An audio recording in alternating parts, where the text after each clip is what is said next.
In this video, we're going to look at transformations of graphs. We're going to start by drawing the graph of y equals x squared. We'll do this by substituting x values to work out the corresponding y values. So let's start with x equals 0. Well, 0 squared is also 0, so we have the point 0, 0. Then when x is 1, we have 1 squared, which is also 1, so we get the point 1, 1. If x is 2, we do 2 squared, which is 4, so we get the point 2, 4. And then when x is 3, 3 squared is 9, so the point 3, 9. When we substitute in the negative numbers, we actually get the same values, since negative 1 squared is also 1, negative 2 squared is also 4, and negative 3 squared is also 9. So this is the graph of y equals x squared. Now let's think about the graph of y equals x squared plus 3. So the equation of the graphs is the same, we've just added 3 to it. So when we substitute in 0, we'll do 0 squared like we did before, which is 0, but then we need to add 3. So the point is 0, 3. When we substitute in 1, we do 1 squared just like before, but then add 3, which is 4. So we get the point 1, 4. If we carry this on with x equals 2, we get the point 2, 7, and then when x is 3, we get 3, 12. And as before, when we substitute in the negative values, we get the same y values out. So the graph of y equals x squared plus 3 looks like this.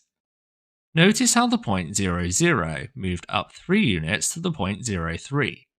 And in fact, all of the points on the red graph moved up 3 units to the corresponding point on the blue graph. This means that if we have a graph and its equation, and then we add a constant number to that equation, the resulting graph will be the same shape, but it will be shifted up by a number of units equal to the number that we added. The word we use for this is a translation. In maths, a translation just means to move something. So we could say that the blue graph here is a translation of the red graph. It's been translated 3 units upwards in the y direction. It's a similar idea if you subtract a constant number from a graph as well. So let's now have a look at the graph of y equals x squared subtract 4. So this is the same graph as the red graph, apart from we've subtracted a constant number, in this case 4. If we're going to subtract a number rather than moving upwards, we move downwards. So we need to take all of the points on the red graph and move them down 4 units. So if we take 0, 0 first, that'll move down to 0, negative 4. Then if we look at 1, 1 and negative 1, 1, they'll move down here to 1, negative 3 and negative 1, negative 3. Then if we move all of the points down by 4 units, this will be the graph of y equals x squared subtract 4. We can summarize what we've learnt here using function notation. So if we have a graph y equals f of x, then the graph y equals f of x plus a, where a is that constant number, is a translation of a units up. And also, if we have the graph of y equals f of x, then y equals f of x subtract a is also a translation, but we go a units down instead. So if you add or subtract a constant number to the equation of a graph, this will move the graph upwards or downwards by that many units. But what about if we take a function and we add or subtract a number inside the function, so we alter the input rather than the output? We're now going to look at f of x plus a and f of x subtract a.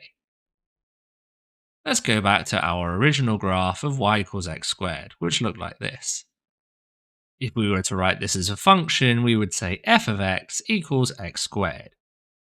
We now want to consider the function f of x plus 2. And this is not the same as adding 2 to the function, we're adding 2 to the input of the function. So the x has changed to an x plus 2. To work out this function, we replace all of the x's with x plus 2's. So instead of x squared, we've got x plus 2 squared. So let's now draw the graph of y equals x plus 2 all squared. To do this, we're going to substitute in some points again. So let's start with x equals 0. So we need to do 0 plus 2 squared. Well, 0 plus 2 is 2, and if you square 2, you get 4. So we get the point 0, 4. When x is 1, we do 1 plus 2 all squared, 1 plus 2 is 3, and 3 squared is 9. So we get the point 1, 9. When we go to x equals 2, we have 2 plus 2 all squared, 2 plus 2 is 4, and 4 squared is 16. This one unfortunately won't fit on the graph. So let's go backwards and look at x equals negative 1. Negative 1 plus 2, well that's just 1, and 1 squared is 1. So when x is negative 1, y is positive 1. Now x equals negative 2, well negative 2 plus 2 is actually 0, and 0 squared is 0. So we get the point negative 2, 0. Then x is negative 3 plus 2 is negative 1, and the square of negative 1 is 1. So we get the point negative 3, 1. 2 more points here. When x is negative 4, we get a positive 4, so negative 4, 4. And when x is negative 5, we get a positive 9, so negative 5, 9. So the resulting graph looks like this. This time each of the points on the graph has been translated horizontally. It's gone to the left by 2 units. Most people find it initially surprising that the function moves to the left here and not to the right. We added 2 to the input of the function, and horizontally we tend to think of adding as moving to the right rather than to the left, but the function does actually move to the left by 2 units. If you give it some thought though, this does actually make sense. Each of the inputs is going to have 2 added to it before we square it. So if you take an output from the original equation, for example 9, 9 will have come from 3 squared. So we need to reduce the input of 3 by 2 to account for that extra 2 that we're about to add. So if you input 1 and then add 2 to it, you end up with 3, which when you square is 9. So the input needs to be 2 lower than it was before to achieve the same output value, which is why the graph moves to the left. You can probably guess what happens if we subtract a value from the input of the function. So if we did x minus 3 all squared. When we added 2, the function translated 2 units to the left. If we subtract 3, it's going to translate 3 units, but this time to the right. So if we take each of these crosses and move them 3 units to the right, we end up with the graph of y equals x minus 3 all squared. You can see here that each of these points has been moved 3 units to the right. If we now return to our previous statements, we've got 2 more which we can add. So if y equals f of x, then the function y equals f of x plus a is a translation of a units to the left. If y equals f of x, then the function y equals f of x minus a is a translation of a units to the right. Now let's take a look at some exam questions on this topic. Sometimes an exam question will give you a graph, for example, here is the graph of y equals sine of x, and ask you to draw some graphs using this one.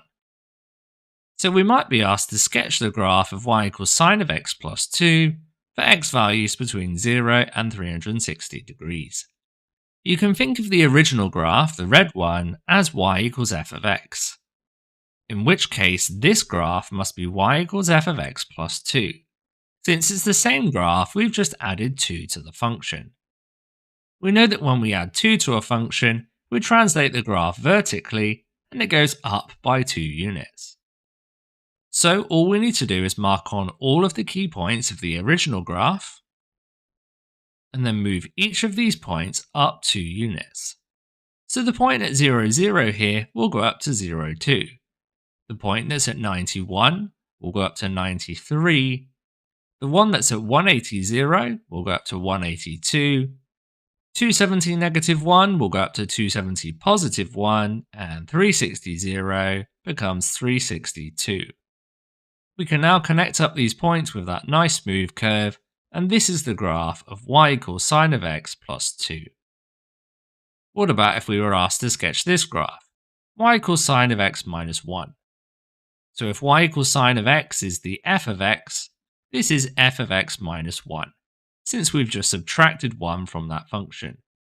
This means we translate the graph down by 1 unit.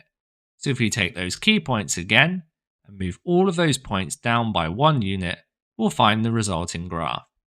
I would always recommend marking on these points and doing them one at a time before you draw the final graph at the end.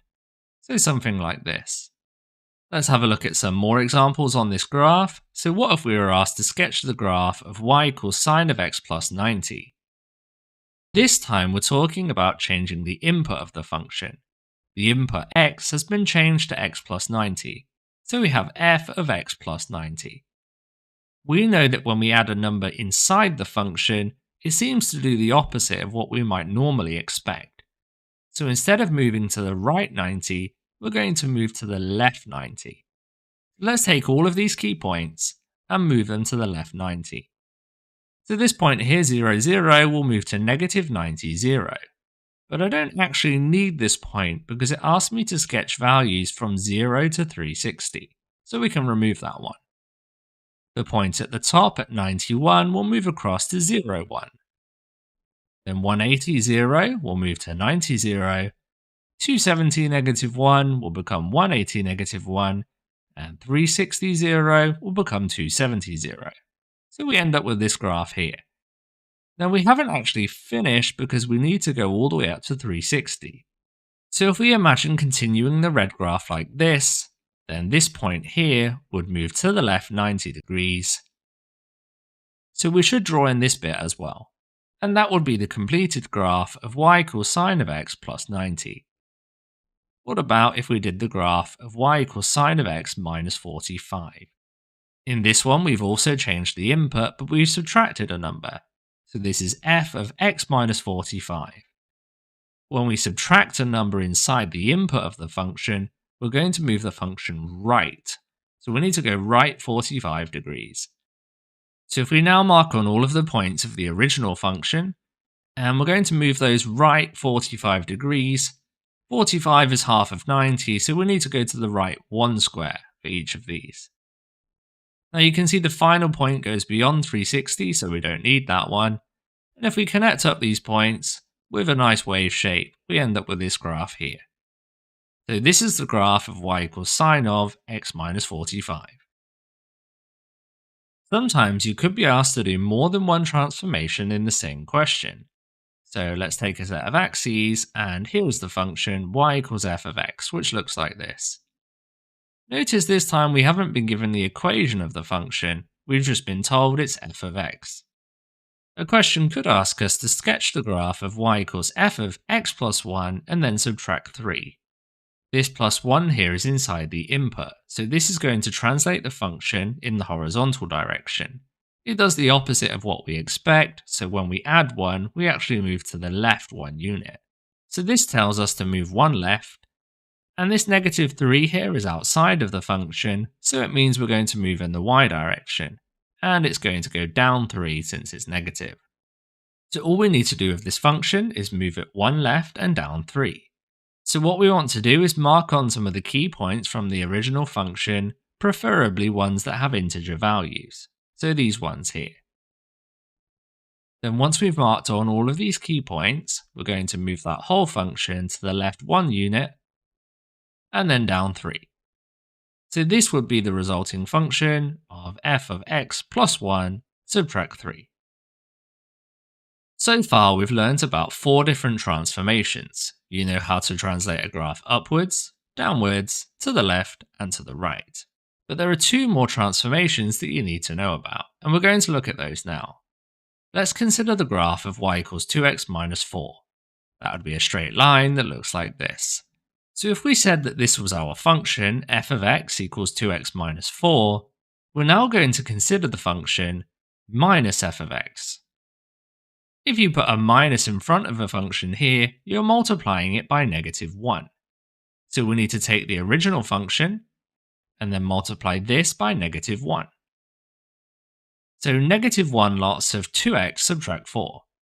If you multiply this bracket out, you do negative 1 times 2x, which is negative 2x, and then negative 1 times negative 4, which is actually a positive 4.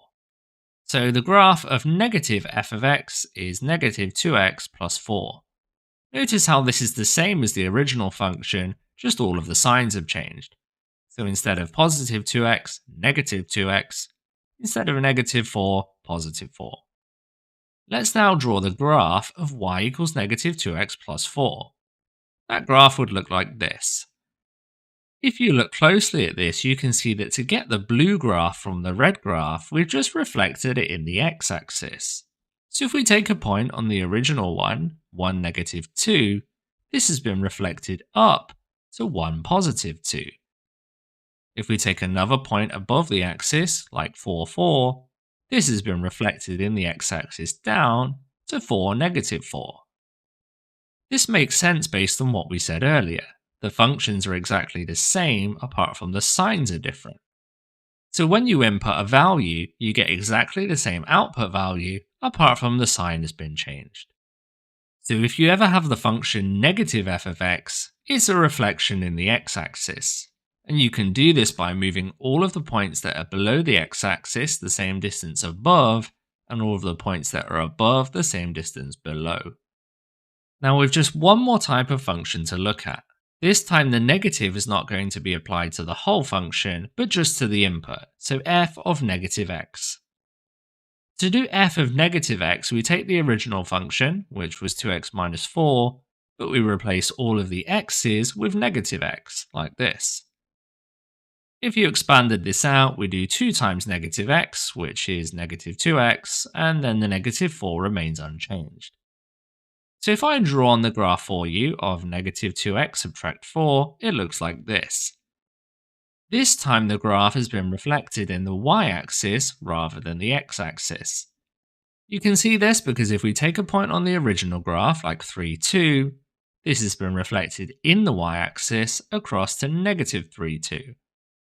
And if we take a point to the left of the y-axis, negative 1, negative 6, this has been reflected across to positive 1, negative 6. So when we do the graph of f of negative x, we reflect the points in the y-axis. We can add these to our previous statements. So if y equals f of x, then the graph of y equals negative f of x is a reflection in the x-axis. If y equals f of x, then the graph of y equals f of negative x is a reflection in the y-axis. These are all of the transformations of graphs you need to know at GCSE level. Now let's have a look at some exam questions using these transformations. So here we have the graph y equals f of x. And we're going to be asked to draw the graph of y equals minus f of x. Since this negative here is applied to the whole function, this is a reflection in the x-axis. So we'll need to take each of the points on the red function and reflect them in the x-axis. I'm going to do this by starting at the left-hand side of the function over here at negative 4, 3. To reflect this in the x-axis, I need to count down how many squares it takes to get to the x-axis, and then go this many squares once more. So to get from this point to the x-axis, I go down 3 squares, so I need to go past the x-axis by 3 squares. Then for this point here, we're only 1 away from the x-axis, so I go 1 point past it, like this.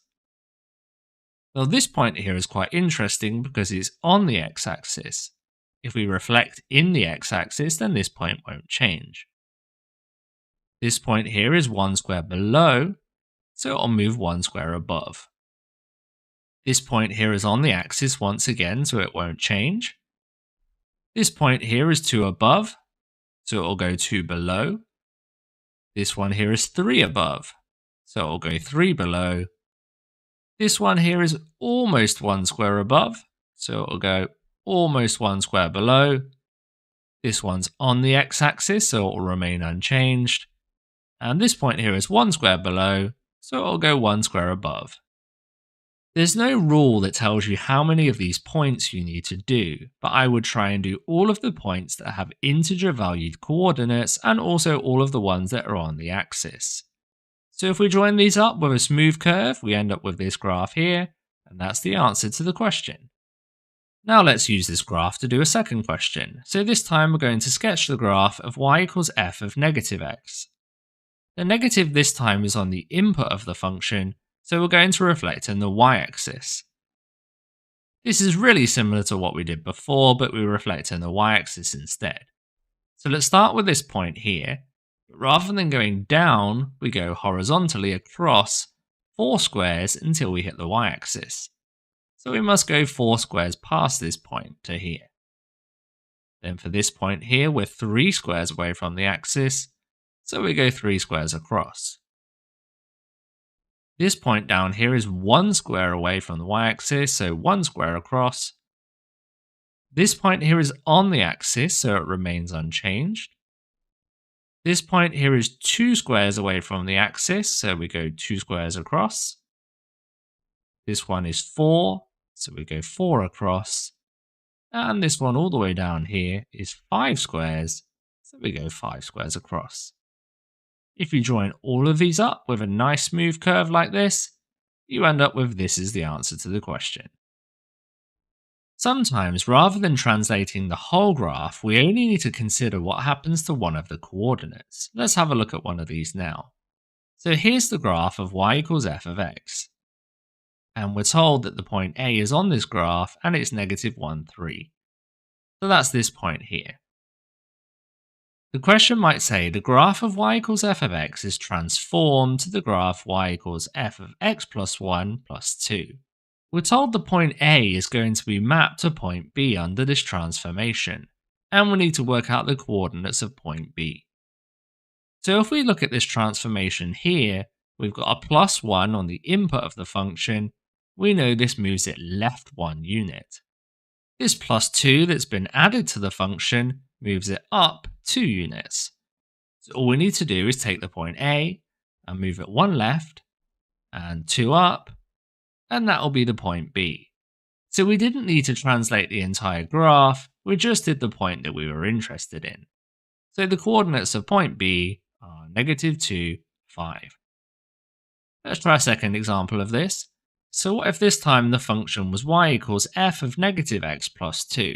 This time point A is mapped to point C and we need to find its coordinates. So if we look at the function we've been given, this negative x here tells us we need to do a reflection in the y-axis.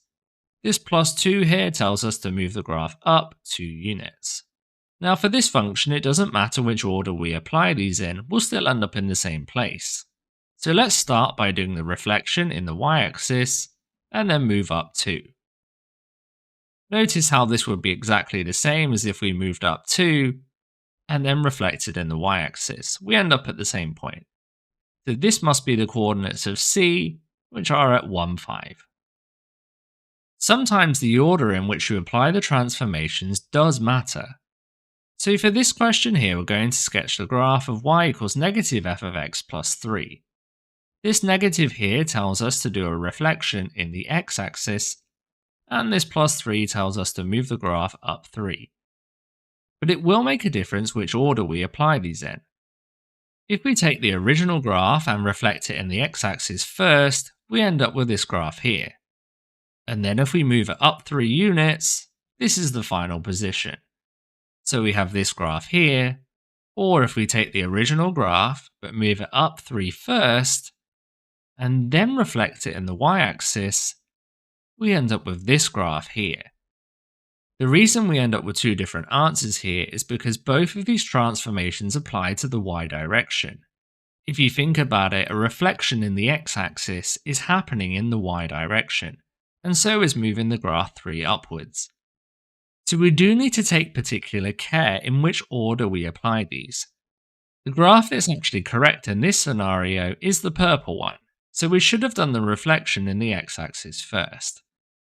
So if you end up with a situation where you have negative f of x plus 3, you do the reflection first and then translate. There's a second example where we also need to take care. So if we had to do the graph of f of negative x plus 3. So in this one, the negative inside the function here is going to be a reflection in the y-axis, and this plus 3 here is going to move it 3 units to the left. So if we take the graph and do the reflection first, the reflection in the y-axis looks like this, and then move it 3 units to the left, we end up here. If instead we take the graph and move it 3 units to the left first, and then reflect this in the y-axis, we end up with this graph here. So once again, you can see there are 2 different graphs. This time it's the green graph that's correct. So if we end up with a function like this, we do the translation first, and then we do the reflection second. So translate, then reflect. So in these situations, the order in which you apply the transformations does matter. Sometimes exam questions don't have a diagram of the graph at all. For example, graph C has equation y equals f of x.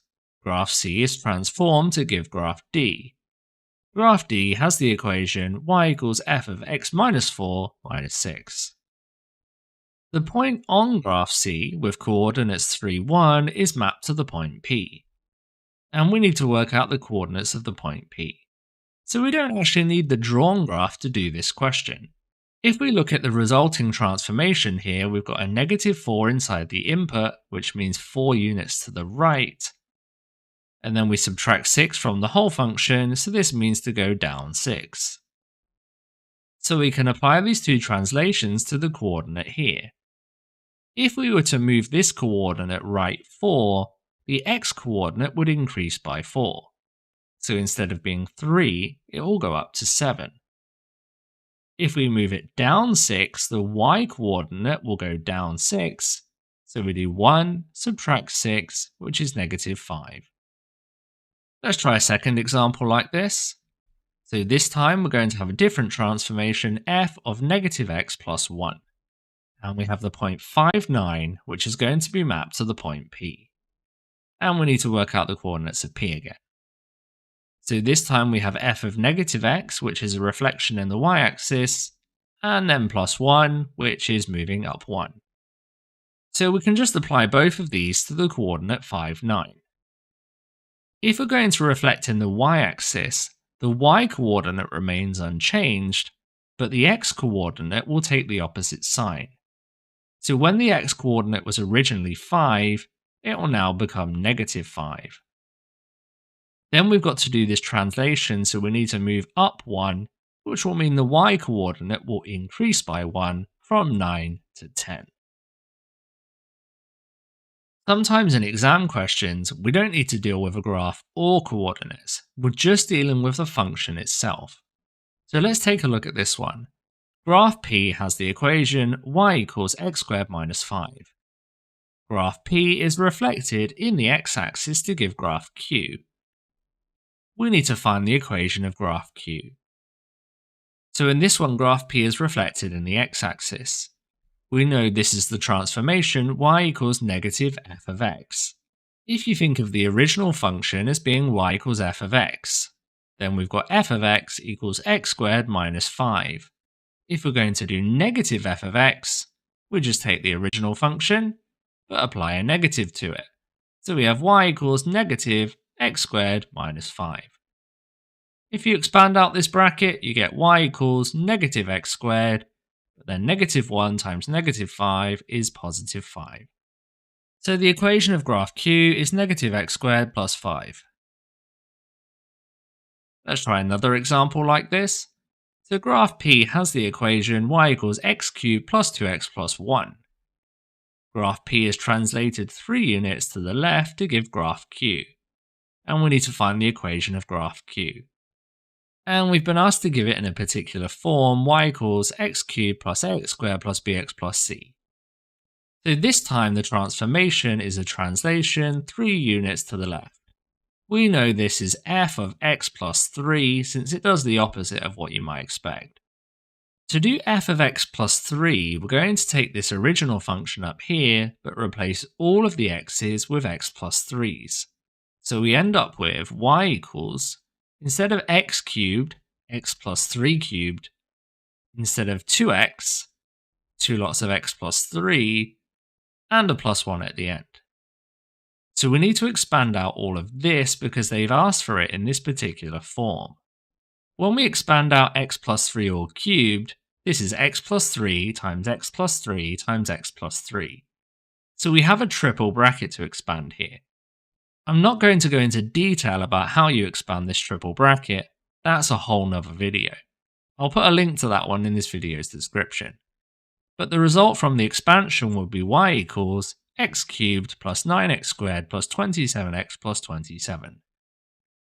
We can expand this bracket here quite easily though. 2 times x is 2x, and 2 times 3 is 6. And of course we've got this plus 1 at the end. Now all we need to do is simplify. We've got y equals x cubed plus 9x squared. Then we can collect together these like terms here. 27x plus 2x is 29x. And then also the constant terms here. 27 plus 6 plus 1 is 34. And that's your answer to the question. You can see it now matches the form they asked for, x cubed plus ax squared plus